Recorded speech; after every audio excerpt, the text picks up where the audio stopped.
My name is Kinealy. And you're a professor of? I'm Professor of History at Quinnipiac University in Connecticut. And you're from Mayo? My people are from Mayo. Mayo. From what part? Ballycastle. Ballycastle. Which generation? It was really my grandparents, and then, but my parents were a closer generation, but now. Did you hear you saying you went to Trinity? I did. In Dublin? Yes, I did a doctorate at Trinity in Dublin.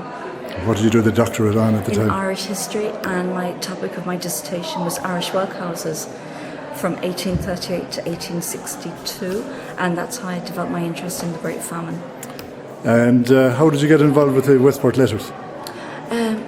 Sort of, again, by serendipity, because when I moved to Quinnipiac University, this was part of a collection they'd been gathering, I suppose, but nobody had used them. I don't think anybody really understood the importance of them. And so I started to read them, and I was writing a book at the time on charity in the Great Famine, and I saw that Lady Sligo and her son was very generous, so I included a bit about them in my book. And then I thought, really, there's a whole story here, because they really challenge a traditional view of the Anglo-Irish gentry as being very hard-hearted, indifferent to the poor, because here were a family who were Protestant, but they were compassionate towards their Catholic tenants.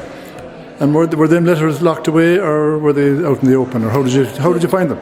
They actually had been purchased by Quinnipiac University in the 1960s. The Brown family, in order to keep the estate together, I think had sold a lot of its letters, and it just seems that these ones were sectioned off, and I think it was because they were by a woman, and people therefore assumed they were just about family matters, domestic matters, and that is part of them. But when you look at them, they're also about politics of the day, estate management, so there's many levels of richness in them. And how did you get to see them the first day? The first time, the university I work at owns them. Yeah, but did somebody tell you they were there, or did you come across them? I knew they were part of the library collection, I just didn't know that they were a treasure. Okay.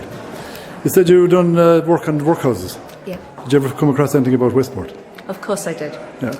I used Westport a lot for my PhD and then my subsequent books. So the Westport Minute books are all in the National Library in Dublin, so I've read them.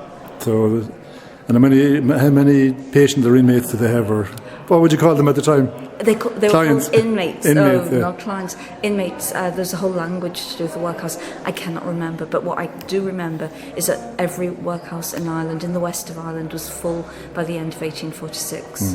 And in 1847, on a number of occasions, the Westport House was in danger of closing down, and it was the third Marquis, the young George, who actually intervened twice to keep it afloat with his own money. Okay.